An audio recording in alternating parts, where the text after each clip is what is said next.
The peace I craved had a soundtrack. It was the gentle, rhythmic whirring of stepper motors, the quiet hum of cooling fans, and the soft, plastic hiss of a 3D printer laying down a perfect layer of filament.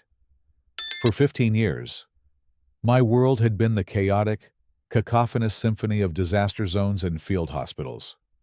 As a biomedical engineer specializing in rapid prototyping medical devices, I was the guy they flew into an earthquake-ravaged village or a refugee camp to create custom-fit prosthetics and surgical guides with nothing but a laptop, a set of calipers, and a ruggedized 3D printer running off a sputtering generator.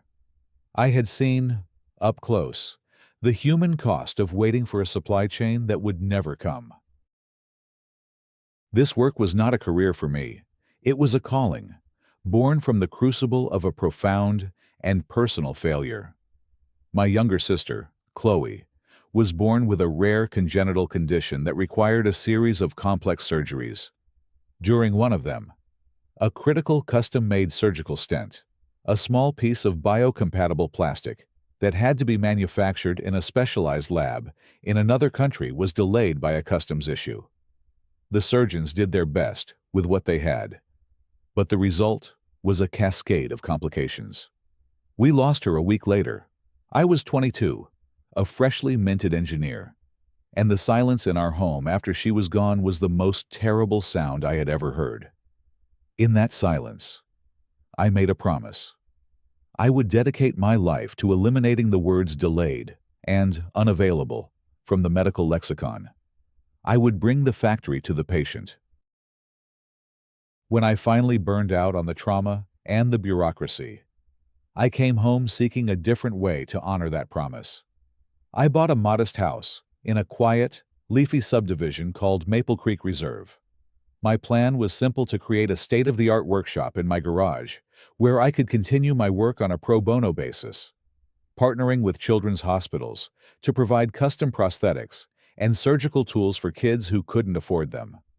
I would have a stable power grid, a climate-controlled environment, and the peace I needed to focus on the intricate design work that could change a child's life. I set up my printer farm, a bank of 10 high-precision machines on custom-built, vibration-dampened racks. My garage was transformed into a clean, quiet, miniature factory of hope.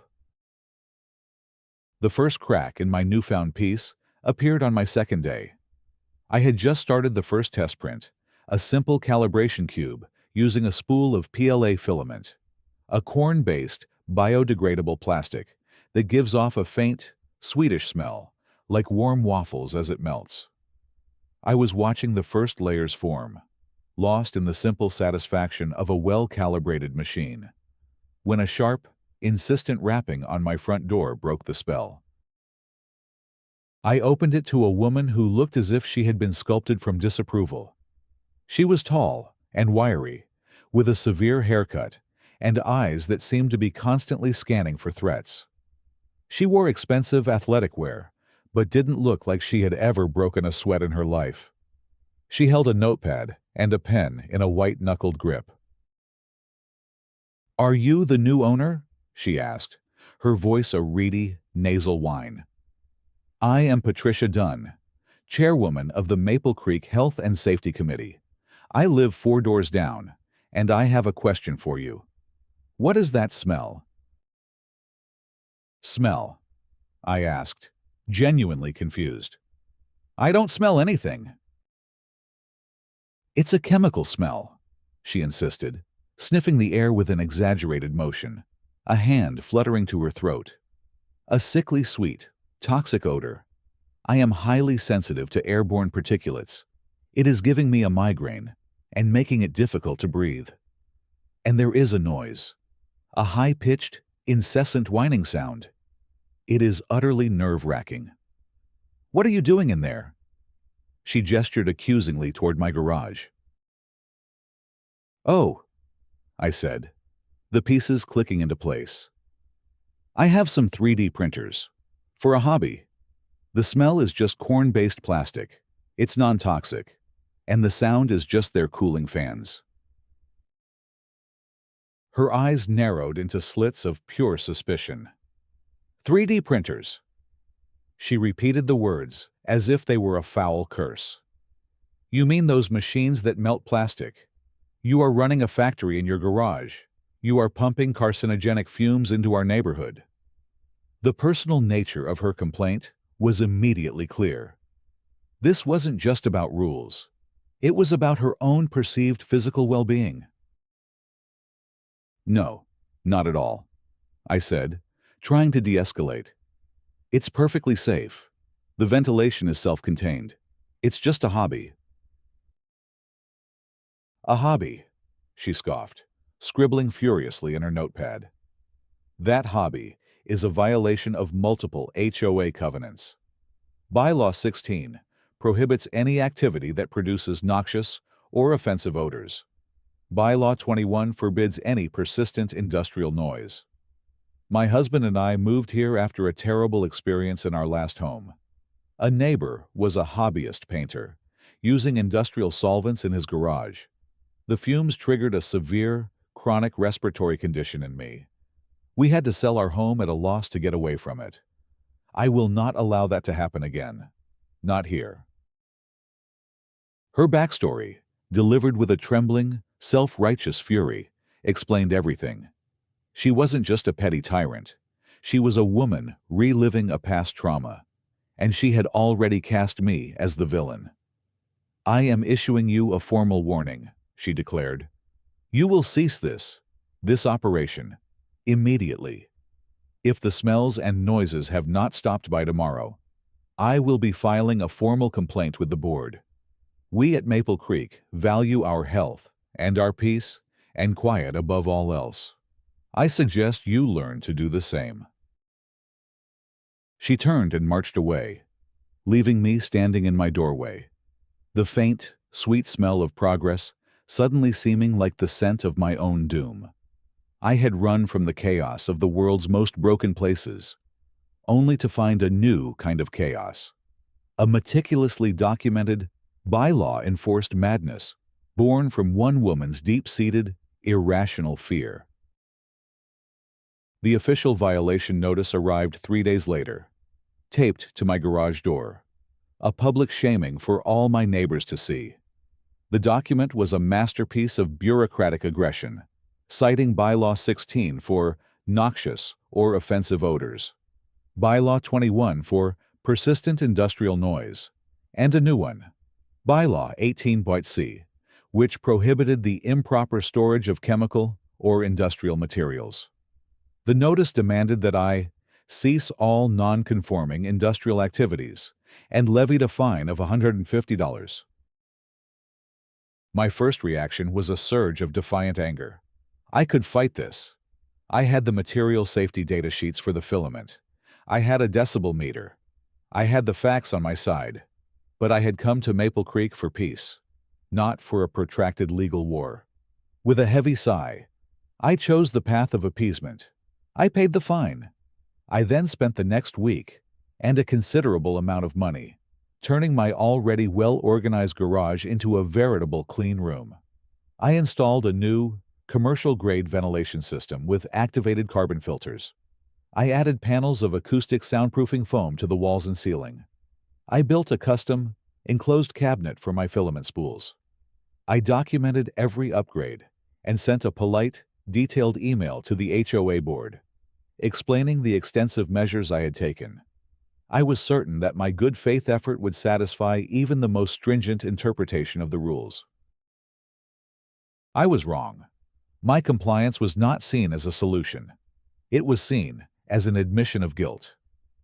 A week later, a new notice appeared.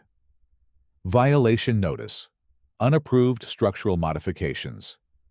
My new ventilation duct was an unauthorized exterior protuberance. The fine was $200.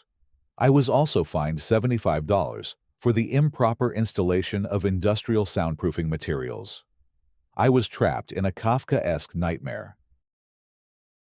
I attended the next HOA board meeting, hoping to plead my case. I stood before Patricia and the other two board members, a man who seemed terrified of making eye contact, and a woman who looked profoundly bored, and I presented my evidence. As you can see, I concluded, I have taken every possible step to ensure my hobby is clean, quiet, and safe. There are no noxious fumes. There is no disruptive noise.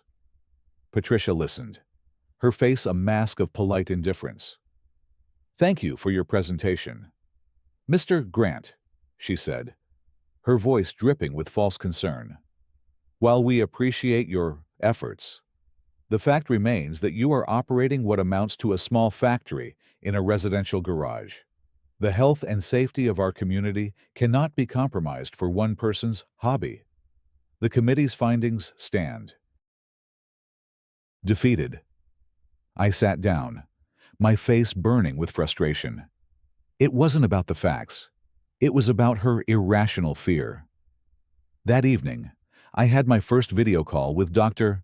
Elena Ramirez, the chief of pediatric orthopedics at the Regional Children's Hospital. We had been introduced by a mutual colleague, and I had just begun working with her on a particularly challenging case. Leo, it's a pleasure to finally put a face to the name, she said, her voice warm and energetic. I've seen your work on the open-source medical hardware forums. It's brilliant. Thank you, doctor, I said. I'm excited to help. Tell me about Lily. We spent an hour discussing the case of a 7-year-old girl who needed a complex, multi-articulated prosthetic arm. As we talked, I felt a familiar sense of purpose return, a welcome antidote to the petty frustrations of the HOA. The challenge. Dr. Ramirez explained, is that a commercial prosthetic with this level of functionality would cost upwards of $50,000? Her family's insurance won't cover it. But with your rapid prototyping approach, we can build her something even better, for the cost of a few spools of plastic. I finished. Send me the MRI data. I'll start modeling tonight. After the call, I felt a renewed sense of determination. This was why I was here. This was what mattered. The memory of Chloe, of the device that never came, was a sharp pang in my chest. I would not let another child's future be compromised by bureaucracy, whether it was international customs or a local homeowners association. The shift from bureaucratic aggression to physical sabotage was as subtle and damaging as a layer shift in a 40-hour print job. Patricia, having failed to shut me down with fines, seemed to adopt a new strategy if she couldn't legislate my factory out of existence. She would cripple its productivity. It started with the power. I had several long, complex prints running for Lily's new prosthetic. One morning, I came into the garage to find all 10 of my printers silent, their screens dark. The main breaker for the garage on the external circuit panel had been flipped. I lost over 90 hours of cumulative print time. It happened again 2 nights later, and then again the following night. This was no fluke. Someone was intentionally cutting the power to my workshop. My anger was a cold, quiet thing. This was an attack on my work, on the promise I had made to a child who was waiting for this new hand. I spent the next 2 days transforming my garage's power supply. I installed a massive, uninterruptible power supply UPS, a bank of heavy-duty batteries that could power my entire printer farm for up to 12 hours. I also installed a heavy-duty, lockable steel cover over the external breaker box. As I was finishing the installation, the young couple from a few houses down, the Wallaces, stopped by. That's a serious power setup. Mr. Grant, the husband, Mark, said with an appreciative whistle. I'm an electrical engineer myself. That looks like a data center grade UPS. I've been having some stability issues with the grid, I said carefully. His wife, Sarah, glanced around the quiet cul-de-sac. I'm not sure it's the grid, she said, her voice low. We've seen Patricia Dunn walking her dog late at night. She always seems to linger by the side of your house." Their quiet confirmation was all I needed. "Thank you for letting me know," I said, a new sense of resolve hardening in my voice. "If you ever need a witness, or anything else, just let us know." Mark said, "What you're doing, it's important." Their support was a welcome surprise. That evening, I consulted a lawyer friend who drafted a formal cease and desist letter. It was delivered to Patricia the next day. It was a low-key warning, citing the pattern of harassment and the potential criminal liability for property tampering. But it was a shot across the bow. I knew it wouldn't stop her. But it would create a legal record. It would prove I had tried to resolve this peacefully before escalating. As expected, it only seemed to enrage her.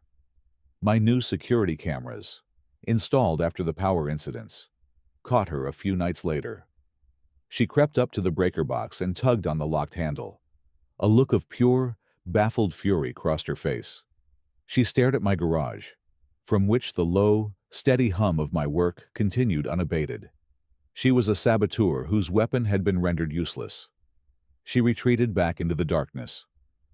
But I knew, with the certainty of an engineer who has just watched a system fail, that she would be back.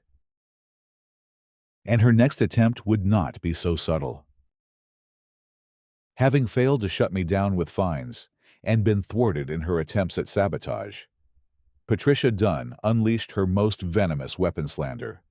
The Maple Creek Reserve online community forum became her personal burn book, a place where she could paint me as a villainous, toxic monster. Her campaign began with a post that was a masterwork of carefully crafted fear-mongering. A question for the community. The title read, "I'm sure many of you have noticed the strange, sweet chemical smell. I've been doing some research on 3D printing, and I feel I have a duty to share what I've found." What followed was a cascade of cherry-picked, out-of-context facts and links to sensationalist articles. She wrote about dangers of ultrafine particle emissions and toxic VOCs. "I am especially concerned for the health of our children," she concluded. "As someone who has suffered from severe respiratory reactions to unknown chemicals, I feel it is my duty to warn you. I will not be letting my grandchildren play outside when the wind is blowing from that direction." Her personal trauma was now her public shield, making her accusations seem not like petty harassment, but like the desperate warnings of a concerned victim. The effect was devastating. The forum lit up with comments from panicked parents. The social ostracism was swift and brutal. Neighbors crossed the street to avoid me. A mother at the grocery store pulled her child away, as if I were radiating poison. The isolation was a heavy burden, but the most painful part was the grotesque injustice of it all. I was being vilified as a danger to children by a woman who had no idea that my entire life's work was dedicated to helping them. The Wallaces became my secret allies. Sarah, a graphic designer who worked from home, would send me private messages with screenshots of the most egregious posts. "For your records, Leo," she'd write, "this is libel. You're building a hell of a case against her." Mark would stop by, ostensibly to talk about lawn care, but really to offer a quiet word of support. "Don't let her get to you," he said one afternoon. "Most of these people are just scared. They don't know any better. But we do."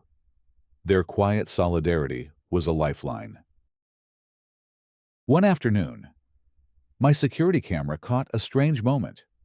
Patricia was walking past my house, and as a gust of wind blew from my garage's vent, she stopped, clutched her throat, and began to cough, fumbling in her purse for an inhaler.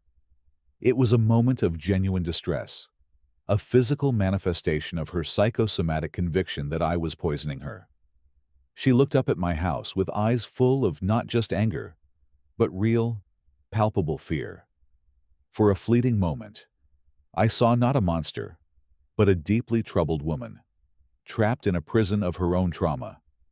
But that moment of empathy was quickly erased by the knowledge of the damage she was doing, the lies she was spreading. She was a victim who had become a victimizer, and I was her target.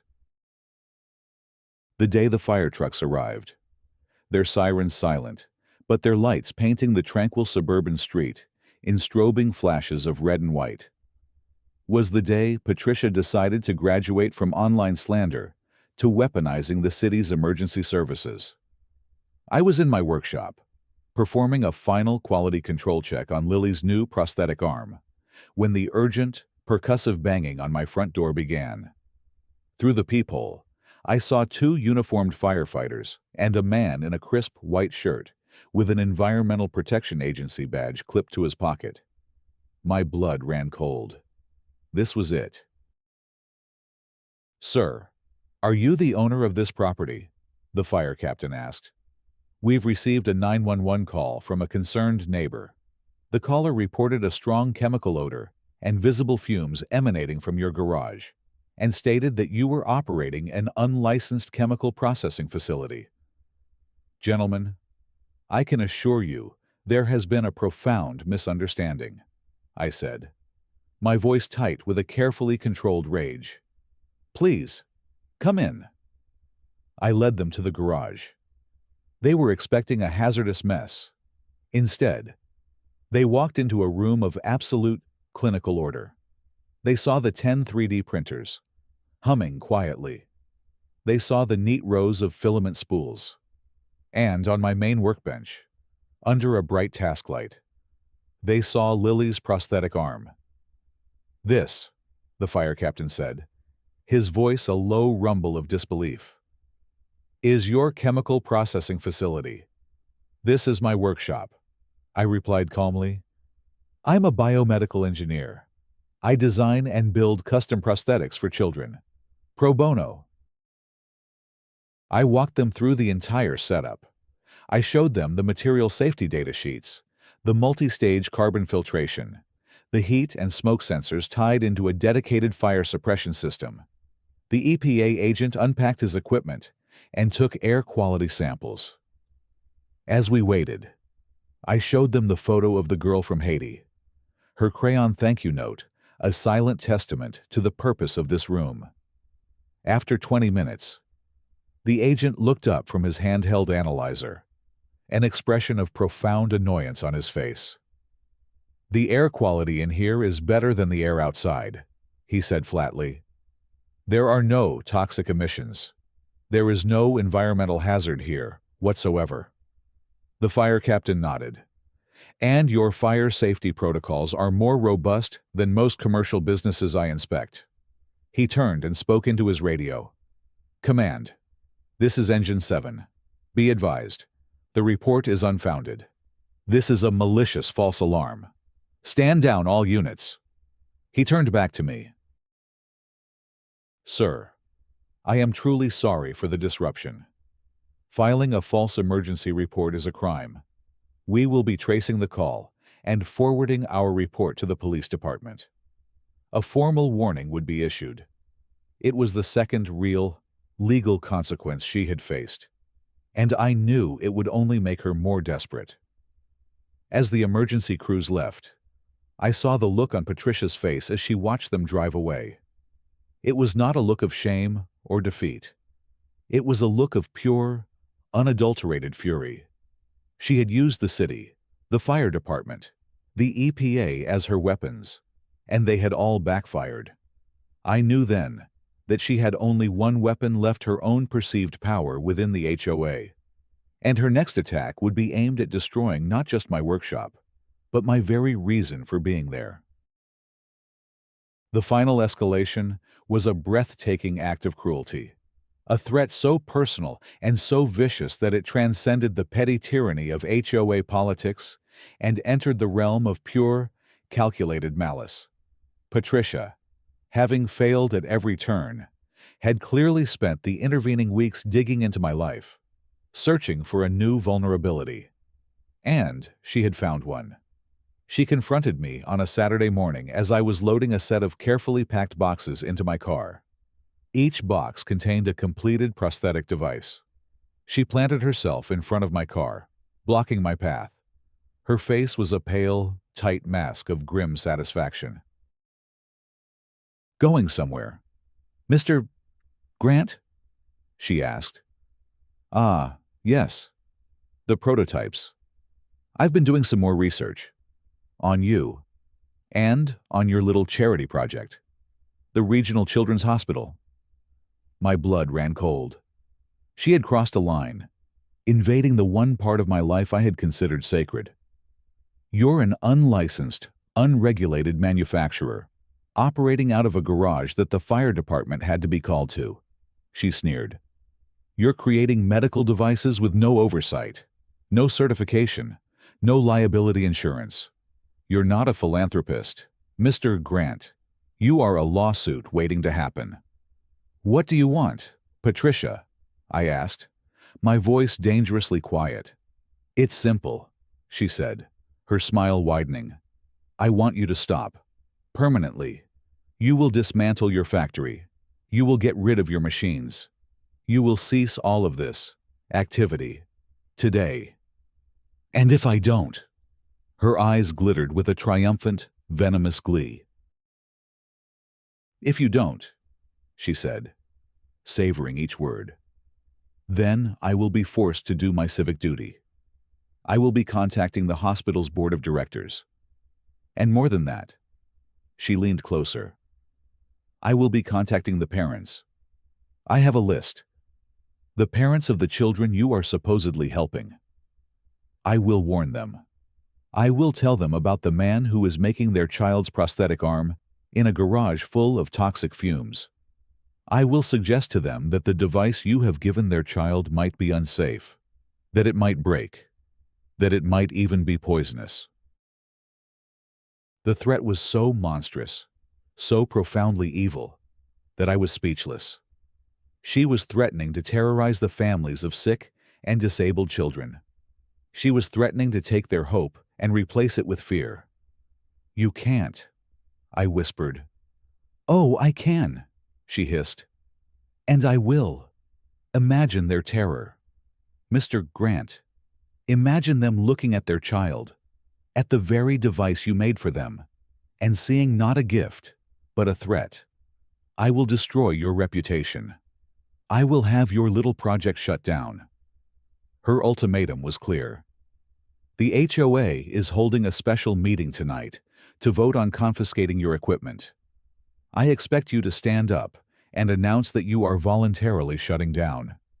If you don't, I make the calls the second the meeting is over, starting with Lily's parents. I have their number right here." She held up her phone, a small, black instrument of pure evil. She thought she had me. But as I looked at her, my rage cooled and solidified into a diamond-hard resolve. This was not just about me anymore. This was about protecting those children. This was about drawing a line. This was for Chloe. "I'll be at the meeting, Patricia," I said, my voice steady, my mind already working. "You can count on it." I got in my car and drove away. The moment I was out of sight, I pulled over and made 2 calls. The first was to Dr. Ramirez. "Elena," I said, my voice tight. "It's Leo. I need your help. She's threatening to call the parents, to terrorize them. I need you at the HOA meeting tonight. And I need you to bring Lily and her family. If they're willing, I want this woman to look them in the eye." Dr. Ramirez, a fierce protector of her patients, didn't hesitate. "We'll be there." My second call was to the Wallaces. "Mark, Sarah, it's Leo. It's happening tonight. I need you to be my witnesses. I need you to record the meeting if you can." "We're on it," Mark said without hesitation. The trap was set. She had finally overextended. She had created her own failure point. And tonight, I was going to apply the leverage. The community clubhouse was packed, the air thick with a tense, expectant energy. Patricia had whipped the neighborhood into a frenzy of fear and righteousness. I walked in and took a seat in the back, feeling the hostile glares. I saw the Wallaces in a corner, Sarah's phone discreetly positioned. I sat calmly and waited. Patricia, at the podium, was in her element. She gave her presentation, a masterful performance of manipulated facts and emotional appeals. She spoke of toxic fumes, the fire risk, and finally, her voice dropping to a conspiratorial hush, of my unregulated and dangerous work with vulnerable, disabled children. Therefore, she announced, her voice rising to a triumphant crescendo, I am presenting a motion to authorize the board to hire a licensed hazardous materials disposal company to enter his property, to confiscate, and to safely dispose of all of his unapproved industrial equipment. At his expense. She slammed her hand on the podium. We must remove this threat from our community. Once and for all, I now call for a vote. Nearly every hand in the room shot up. Patricia's face was a mask of pure, vindicated triumph. The motion passes, she declared. Mr. Grant, the community has spoken. Do you have anything to say before we conclude this matter?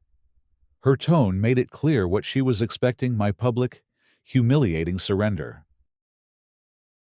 I do, I said, my voice calm and clear. I stood up. But I believe there are some guests here tonight who would like to speak first. On cue, the double doors at the back of the clubhouse opened. Dr. Elena Ramirez entered, dressed in her hospital scrubs. Beside her, holding her hand, was Lily and her parents. Dr. Ramirez walked to the front of the room, her gaze sweeping across the stunned faces of the board before settling, like a surgeon's scalpel, on Patricia. Good evening, she said, her voice cool and commanding. My name is Dr. Elena Ramirez. I am the Chief of Pediatric Orthopedics at the Regional Children's Hospital. The room was suddenly, profoundly silent.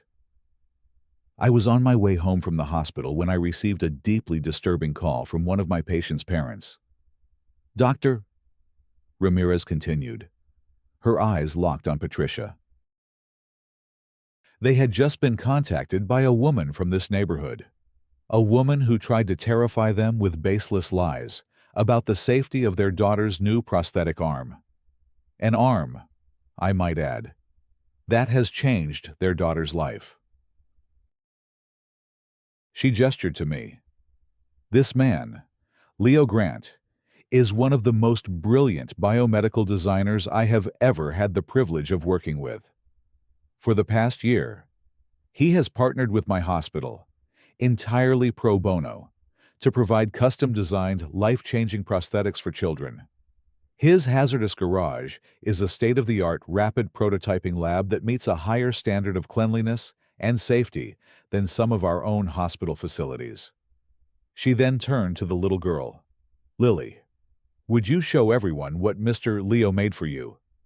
Lily, no longer shy, proudly held up her unicorn arm and, with a dexterity she hadn't possessed a week ago, picked up a pen from the table and waved it in the air, a huge grin on her face. A wave of audible, ashamed gasps went through the crowd. Dr. Ramirez's voice turned to ice. The printers in Mr. Grant's workshop are, at this very moment, running around the clock to complete a set of custom surgical guides. These are essential tools for a complex spinal surgery we are performing tomorrow morning on a 9-year-old boy, a surgery that cannot proceed without them. She took a step closer to the podium, her eyes boring into Patricia's. So, Ms. Dunn, she said, her voice dangerously quiet. Your motion to confiscate Mr. Grant's equipment. Let me be perfectly clear. If you attempt to interfere with his work, You will be actively preventing a child's life-saving surgery from happening. The full legal weight of a major hospital's legal department will come down on you, and on this entire homeowners association so hard, you won't know what hit you."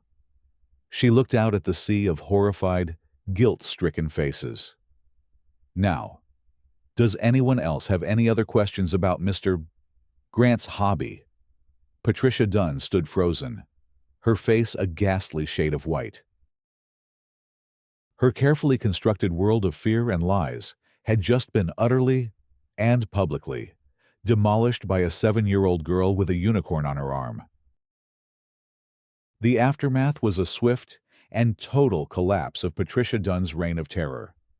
The threat of legal action from the Children's Hospital was no idle bluff. The hospital's general counsel sent a blistering letter to the HOA the very next morning, putting them on formal notice and detailing the potential liabilities for harassment and tortious interference with medical care. The public humiliation at the meeting had shattered Patricia's credibility completely.